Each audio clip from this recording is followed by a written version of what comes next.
Na segunda metade do É Notícia, conversaremos com o candidato Pablo Marçal, do PRTB. Empresário, autor de 62 livros, Marçal se apresenta como mentor de milhares de pessoas com promessa de desenvolvimento emocional e prosperidade financeira. Nascido em Goiânia, começou em um call center e hoje ostenta patrimônio de cerca de 200 milhões de reais. Em 2022, teve 243 mil votos para a Câmara dos Deputados, mas sua candidatura foi julgada irregular e invalidada posteriormente pelo Tribunal Superior Eleitoral. Boa noite, candidato. Seja muito bem-vindo. Um prazer recebê-lo. Candidato, o senhor é um fenômeno das redes sociais, um empresário de sucesso. Qual é a sua ideologia política? Como o senhor se posiciona politicamente e por que quer ser prefeito de São Paulo? Primeiro, eu não quero ser o prefeito, não é uma questão pessoal minha. É a cidade que precisa de alguém com a envergadura, alguém que é gerador de emprego, alguém que vai mudar a mentalidade do povo. Nenhum político fala sobre isso. Então, não é uma questão de eu parei para ter mais um problema na minha vida. Na apresentação, você falou que eu ostento um patrimônio de quase 200 milhões de reais. Isso é a minha pessoa física. As empresas que eu governo e sou titular delas, elas valem bilhões em valor de mercado. Eu não ostento, eu desfruto, eu uso. Inclusive, invisto em muitas pessoas, né? Tem trabalhos sociais em alguns países africanos, ajudei na enchente do Rio Grande do Sul, apoiei também o pessoal da Venezuela e estou junto ali, produzi um documentário para mostrar para o mundo inteiro o que eles estão fazendo. E eu estou na política para fazer uma coisa que nenhum político deu conta de fazer. Hoje são 70 mil cargos públicos, onde pessoas são eleitas pelo voto. E eu quero, pelo menos, colocar nesses próximos 4, 8 ou 12 anos que eu vou permanecer na política. Eu não quero ser um profissional de política, eu quero servir por um tempo. Eu acho que todo mundo que tem resultado na nossa cidade, no nosso estado e no nosso país deveria servir a população, porque a gente tem muita gente desqualificada fazendo isso. E a minha orientação política é libertária. O povo precisa ser livre do comunismo, desse sequestro emocional de ficar prometendo e nunca cumprir. A única forma é dando identidade para esse povo, identidade esportiva, ensinar esse povo que todos podem prosperar. Mas é uma espécie o quê? De Javier Milei? Quem são suas inspirações na política? O senhor falou libertário, imediatamente me lembrei do presidente. A primeira inspiração que eu tenho como político chama José o Justo, lá no Egito. Foi um israelita que acabou sendo o governador do Egito e ele liderou um período de prosperidade, 7 anos de prosperidade. O faraó... Mas aqui no Brasil, foi o que eu falei, Amanda, eu nunca vi um outro político pregando isso. Aqui vai ser uma guinada que a gente vai ter no país para mostrar para todo mundo. Eu que sou filho de faxineira, meu pai é aposentado, funcionário público, eu que estudei na escola pública, eu sei que aquilo que a gente ganhou na escola pública jamais dá para prosperar. Muitos analistas o veem como um personagem antissistema e antipolítico, uma espécie de Bolsonaro 4.0. O senhor se vê dessa forma ou não? Olha, todo respeito ao capitão, né? Ajudei, servi ele sabe o respeito que eu tenho por ele me deu a medalha lá que ele dá para as pessoas que ele respeita, dos 3 Is. Mas eu me considero Marçal, eu me considero alguém que venceu na vida e que está a fim de ajudar você, seus filhos, a sua família também a vencer. Eu não me considero outra pessoa, eu sei a minha identidade, eu sou um filho de Deus, né? Sou imagem e semelhança dele. É isso que eu aprendi sobre o que o próprio Deus acha sobre mim. E eu quero que você também saiba disso, para você nunca mais ter que depender de nenhum político, para você depender de nenhuma história de gente que usa do comunismo para entrar na sua cabeça e sempre sequestrar vocês emocionalmente. Isso não é uma questão que eu quero que as pessoas engulam, não. Eu vou mostrar que tem como fazer. A minha oferta de entrar na política é para mudar de fato, radicalmente isso. O senhor tem feito a eleição, a sua campanha até agora, produzindo frases de efeito que popularmente se conhece como lacrar nas redes sociais. Até mesmo as suas propostas, que muitos têm como estapafúrdia, tipo teleférico, tipo o prédio mais alto do mundo, vem controlando, pautando a narrativa das eleições até agora. O problema dessa estratégia é que, num primeiro momento, ela é muito eficaz. Ela faz você crescer nas pesquisas, nas intenções de voto. Mas ela pode ter um teto e pode aumentar também a sua estratégia. A sua rejeição, a sua estratégia de campanha vai ser principalmente viralizar nas redes sociais? Não, não é viralizar, é mostrar que eu sou o único que pode libertar você dessa miséria que você está. Libertar você de ter que sentir o cheiro do Tietê todo dia, libertar você com esses 7 milhões de carros, né, destruindo o ar dessa cidade. Mas essa como poluição. O senhor vai fazer isso? Eu já estou explicando. O senhor precisa apresentar propostas concretas. Quem quiser ver proposta concreta tem que entrar no site do TSE, lá está tudo, é público para todo mundo. O que você tem que saber hoje é igual eu uso quando eu vou comprar uma empresa. Um dos grandes negócios que eu faço é comprar empresas, para acelerar elas e vendê-las, tá? Você imagina, quando eu vou olhar para uma pessoa que está oferecendo uma empresa, eu não olho para o negócio dela, eu olho para ela, se ela aguenta o tranco. Aqui, eu sei que todo mundo fica nesse engodo de cadê a proposta? A proposta está no plano de governo. Todas as vezes que você começa a falar, ninguém está interessado nisso. As pessoas estão interessadas se a pessoa é resistente, se ela aguenta tranco, se ela é honesta, se ela vai de fato ajudar as pessoas. E eu já faço isso na vida pública, imagina com o nosso dinheiro. Com o meu dinheiro eu já faço, imagina com o nosso. A pesquisa Datafolha mostra, mais recente, agora mostra que o senhor tem 20% de intenção de votos entre os homens, mas apenas 8% entre as mulheres. E essa rejeição aumenta muitas vezes por causa desse seu jeito mais agressivo. Como é que o senhor vai fazer para conquistar o eleitorado feminino? Converso com a minha esposa. Eu só tive uma namorada e casei com ela e sou homem de uma mulher só.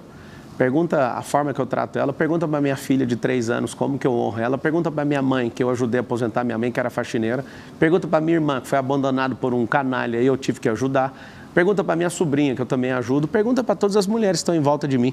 Pesquisa é uma coisa que políticos gastam milhões de reais para manipular a sua ideia. Você não é gado, você não tem que ficar norteado por pesquisa. Se você for no estádio de futebol, Amanda, você vai chegar no estádio de futebol, vai perguntar para Flamengo e São Paulo. Sou São Paulino. Fui assistir esse jogo. São Paulo ganhou do Flamengo de 1-0. Pergunta para... Pesquisa. Flamenguista, quem vai ganhar? Flamengo? São Paulino, quem vai ganhar? São Paulo. Não interessa o que essa pesquisa está dizendo. Se você for pegar todas e criar um comparativo, um quadro analítico, você vai perceber que todas estão muito diferentes uma da outra. Resumindo, eleição e mineração você só conhece num dia, chamado apuração. Elas mostram mais ou menos a mesma coisa, candidato. O Nunes, o atual prefeito, e Guilherme Boulos no primeiro patamar, e logo seguidos então, por vocês, Datena e o senhor no segundo pelotão, vocês dois avançando, crescendo. O governador de Minas Gerais, o Zema, né? Ele tinha 2% das intenções de voto e acabou ganhando e depois venceu o primeiro turno na reeleição. O presidente Bolsonaro, ele tinha 7%, vocês chamavam isso de teto.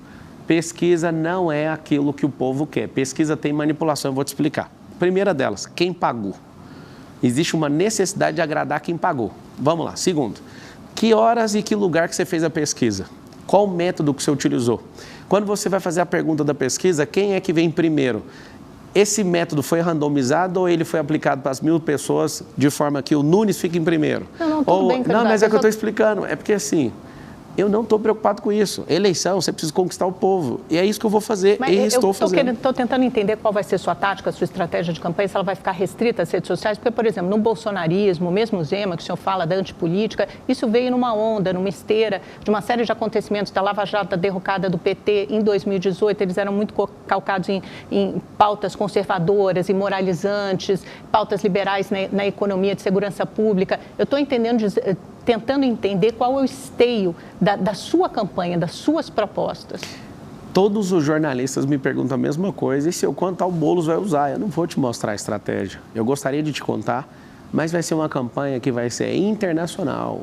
Vai ter gente de fora ajudando e não é com grana, não. É gente se posicionando e falando, eu estou com esse cara, eu acredito nele. Tem muita gente, mas só para você entender. Empresários, gente famosa, líderes políticos. Você vai ver, é internacional. Por quê? Porque o São Paulo mostra o futuro do Brasil. Eu estou aqui nessa campanha, vou explicar por quê. Porque tiraram o Salles e eu achei muito suspeita a saída do Salles, como se tivesse um grande acordo para essa prefeitura ficar com esses 12 partidos políticos e de um outro lado tem o Luiz Inácio Lula da Silva que quer pegar para ele a prefeitura mais poderosa, porque aqui está a reserva de domínio, o futuro desse país. Eu não queria mexer com a prefeitura. Quando eu observei, eu falei, eu vou ter que servir o povo justamente pelo que eles estão fazendo. E aí está aqui uma pessoa que é servo do povo. Já provei, eu tenho espírito público desde 2019, quando eu dei meu coração lá na África. Eu já ajudo em alguns países africanos, o principal em Angola, onde eu provei que dá para desfavelizar um lugar, onde dá para mudar a mentalidade de um povo. E eu fiz uma promessa para um garoto quando eu estava indo embora em 2019. Ele falou assim para mim, Amanda, você nunca vai voltar aqui, né? E eu fiz uma promessa olhando nos olhos dele, um garoto de 8, 9 anos aproximadamente. Eu só saio daqui depois que a última família entrar na última casa. Nós estamos construindo essas 300 casas, já são mais de 300 agora.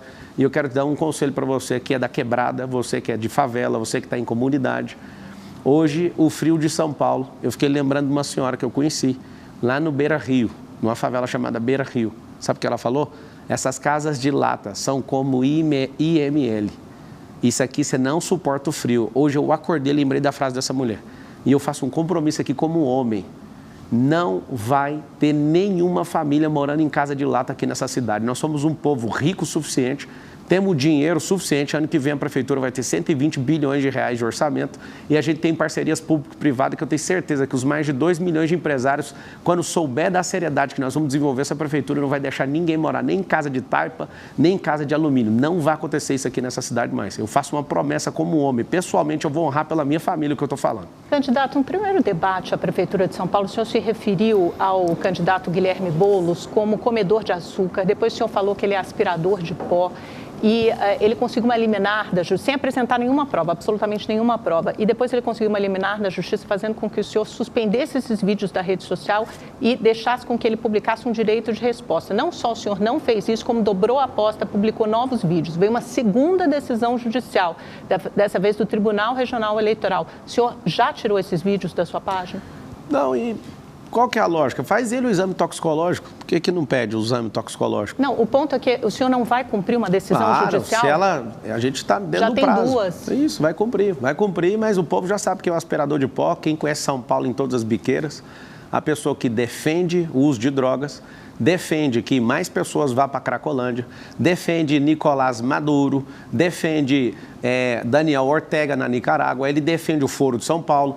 As famílias decentes dessa cidade não concordam. Agora, eu vou ter que sacrificar alguma coisa para provar para você. Inclusive, estou em posse do documento, não precisa ficar ansioso. Mas o senhor tem essas provas? Claro, e vou mostrar na hora certa, não precisa ter ansiedade. Mas por que o senhor não mostrou? Porque é uma acusação muito grave, o senhor não pode fazer de uma forma leviana. Mas o que os candidatos fazem nos debates é fazer exatamente isso aí que você falou. Como que eu vou falar agora se o povo esquece em uma semana? Calma que eu estou aqui, você não precisa ficar apavorado. O senhor está dizendo, então, que o senhor tem provas disso? Vou mostrar, calma. Ele é o candidato medalha de ouro, foi o que mais foi preso. E em todos os candidatos à Prefeitura de São Paulo, ele é medalha de ouro, já tem 3 pódios. Esse cara, eu entrei aqui para te falar, Boulos, você nunca na sua vida vai ser prefeito de São Paulo. Se esse é seu sonho, você vai pegar, vai mudar para outra cidade de gente que acredita na sua ladainha, nas suas mentiras, e aí você vira prefeito lá. Enquanto eu estiver aqui, se tiver um xerife nessa cidade, que é o Pablo Marçal, você nunca pisa aqui. Você não vai ser prefeito aqui. Candidato, nesse mesmo debate, no primeiro da TV Bandeirantes, os seus adversários apresentaram, o senhor disse, se eu tiver uma condenação, eu saio da disputa. Eles apresentaram essa condenação na mesma hora. Ela é prescrita. O senhor foi condenado a 4 anos e meio, em 2010, por fazer parte de uma quadrilha responsável por fraudes bancárias, né? Eles roubavam dados das pessoas na internet, faziam sites falsos de bancos, de instituições financeiras. Prescreveu, é verdade, num recurso em 2018, mas a minha pergunta é a seguinte, o senhor participou desse esquema? O senhor você falou bem, você falou assim, esquema? Você falou de forma correta, não sei se foi inconsciente, mas você falou da forma correta. Eles, nunca fiz parte de quadrilha nenhuma, eu trabalhei para um cara consertando computadores e tomei um processo criminal por 13 anos.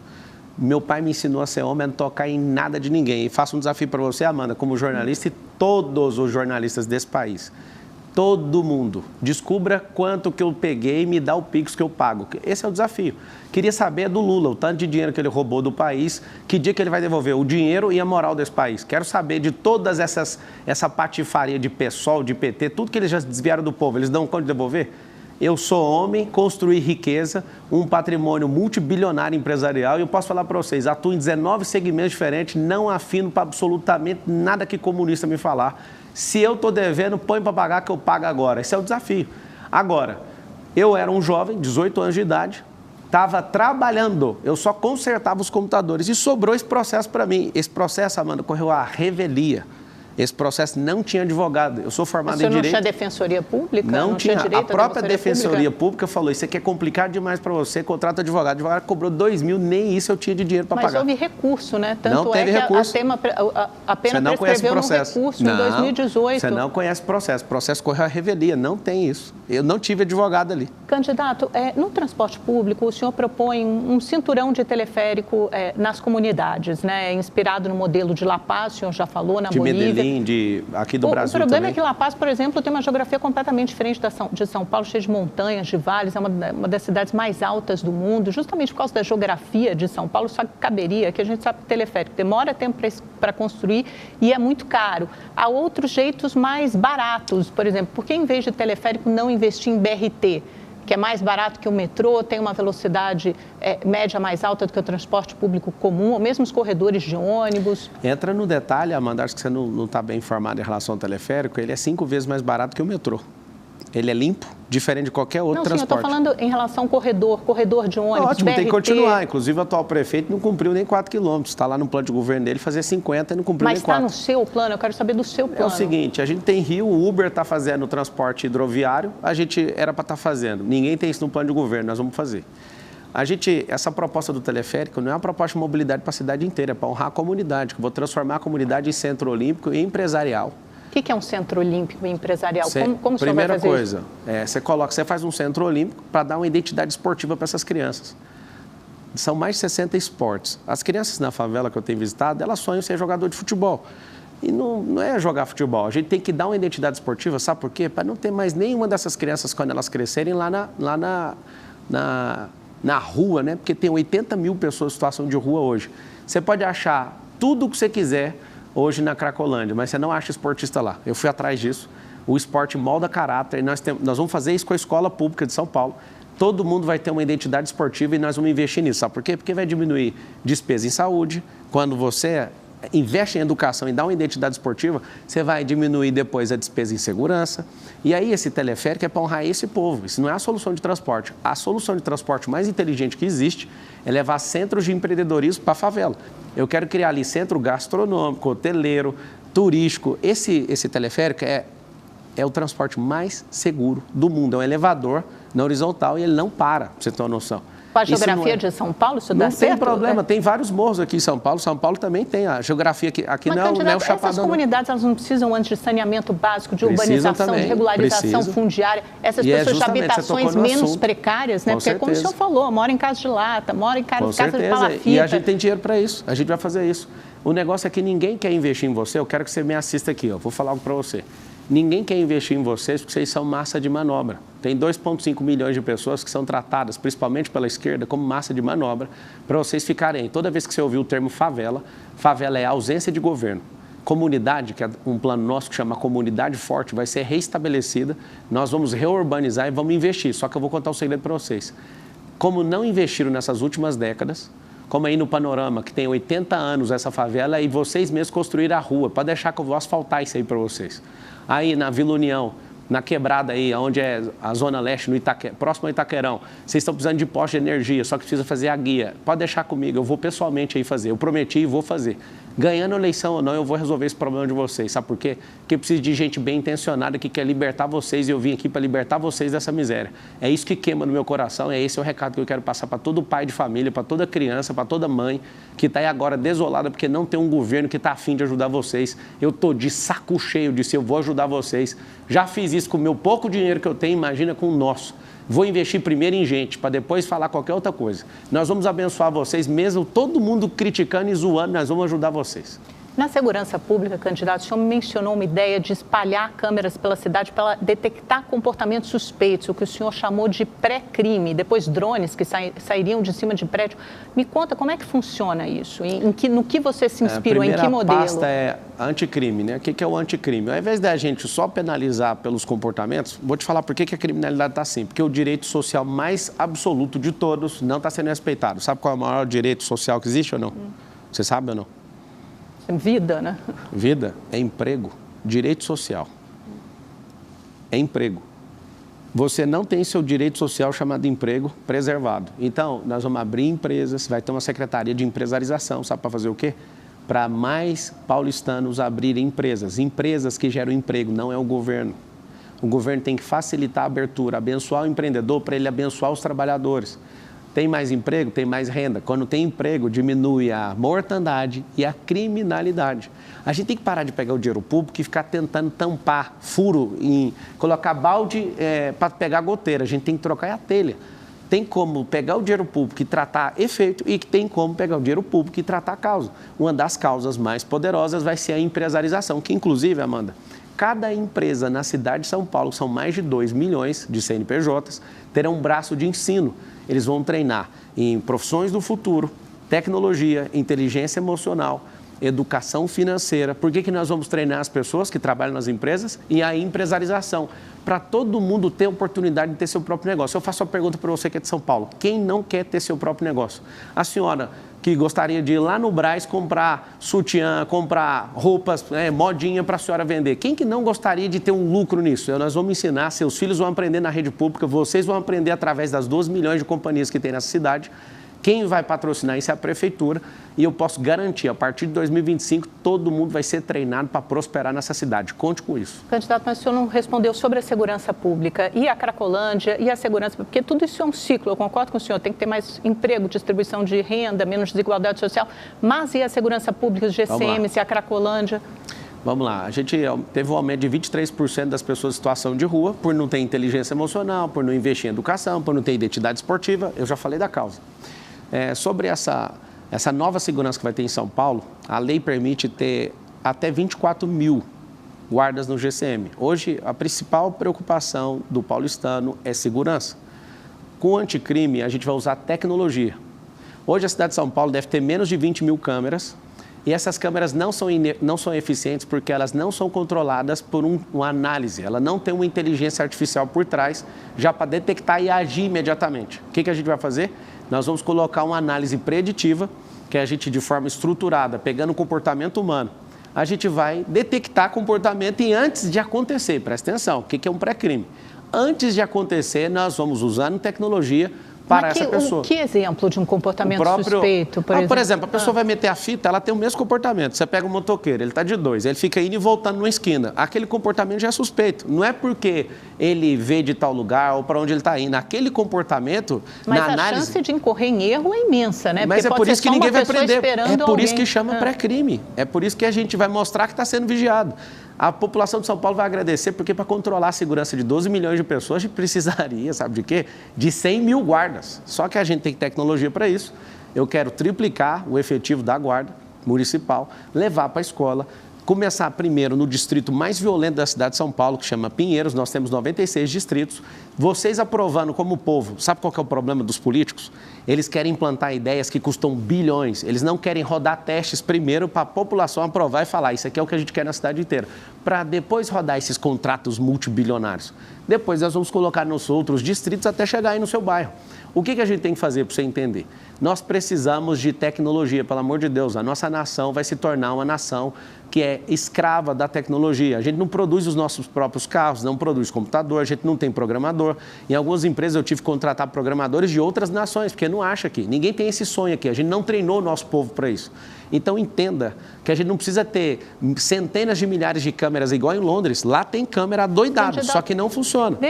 Falta pouco tempo para terminar a nossa entrevista. Tem uma pergunta que é importante fazer, que é o seguinte. Recentemente veio a público uma conversa do presidente do seu partido, do PRTB, o Leonardo Avalanche, dizendo que ele tem proximidade com integrantes do PCC. E ele menciona uma figura chamada Piauí, que investigações da polícia mostram que é o líder da facção criminosa na favela de Paraisópolis. E o senhor aparece numa foto há cerca de 2 semanas com o irmão dessa figura, do Piauí.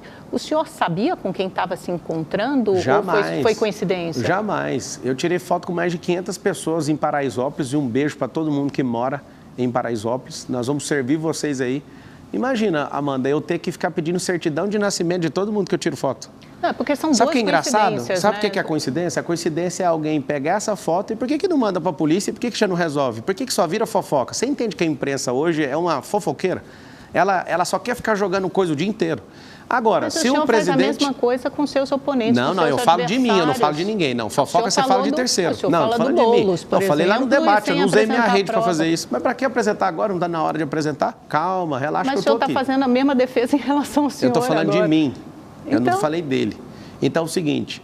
Imagine eu tendo que saber quem é irmão de quem foi parido por qual mulher. Eu vou pedir certidão de nascimento. Eu sou um cara que já sou famoso nas redes sociais. Agora na política está um terror. Eu vou saber quem eu estou tirando foto. Agora é o seguinte, se o presidente desse partido tem algum problema, que ele pague. Quando eu recebi essa notícia, a primeira pessoa que eu liguei foi para ele. Se ele tem alguma ligação, se tem qualquer coisa de errado, que ele pague. E eu quero falar para vocês, não tenho partido, meu partido é Brasil. Eu estou no PRTB, agradeço aos Fidelix por me dar essa honra, ao Leonardo Avalanche por ter acreditado em mim, mas o meu partido se chama Brasil. E no futuro bem próximo a gente vai ter brasileiros que têm resultado podendo se candidatar sem partido político. Não sou igual a esses caras que morrem por conta de um partido. Se você está devendo alguma coisa, você vai pagar e eu não tenho nenhum problema com isso. Faça-me o favor de pagar se estiver devendo. Candidato, a gente só tem mais um minutinho final de entrevista. Eu queria que o senhor, a mesma pergunta que eu fiz para a candidata Marina Helena, que o senhor deixasse aqui o seu principal compromisso. Eu sei que são muitos, mas o seu principal compromisso com a cidade de São Paulo. Se for eleito prefeito, que compromisso é esse? Meu principal compromisso é com gente. Eu entendo de gente. Eu amo ver famílias sendo restauradas. Eu amo ver pessoas que não acreditavam nelas começando a prosperar. Eu acredito que Deus vai mudar a sorte da nossa cidade. Eu estou aqui para servir vocês, eu sou um servo do povo. Eu vou tomar pancada, eu sou o mais resistente de todos. Eu vim aqui, eu produzi mais milhões de impostos, gerei mais emprego, eu falo com mais gente, eu já servi mais gente, não só nessa nação como em outras. E eu quero pedir a sua confiança, me dá esse cargo. Me dá um problema gigantesco que é poder servir você, que eu sou alguém que você vai se orgulhar todos os dias por você falar assim, ó, colocamos alguém que não era profissional na política, mas esse homem mudou a nossa vida. Eu quero investir meu tempo de qualidade, a melhor fase da minha vida, do meu auge de 37 anos de idade. Eu que tenho tudo o que eu já quis na vida, agora eu quero uma coisa que ninguém pode me dar, só você pode me dar. A maior nação de todas. O povo mais próspero da terra. Eu não consigo fazer isso sem sua ajuda. Me dá a chance de servir você em São Paulo para a gente mudar a realidade da nossa vida, parar com essa matança de gente que está aqui nessa cidade, parar com esse tanto de roubo que está nessa cidade, limpar esse esgoto, acabar com essa falta de mobilidade. Candidato. E faz o M de mudança, de mentalidade, de melhora que o Marçal está aqui. Tamo junto. Obrigado pela oportunidade. Infelizmente, nosso tempo acabou, mas foi ótimo conversar com o senhor. Obrigado, muito obrigada, Amanda, pela participação no programa. Faz o M, todo mundo aí. Deus abençoe São Paulo e o Brasil. Muito obrigada a você.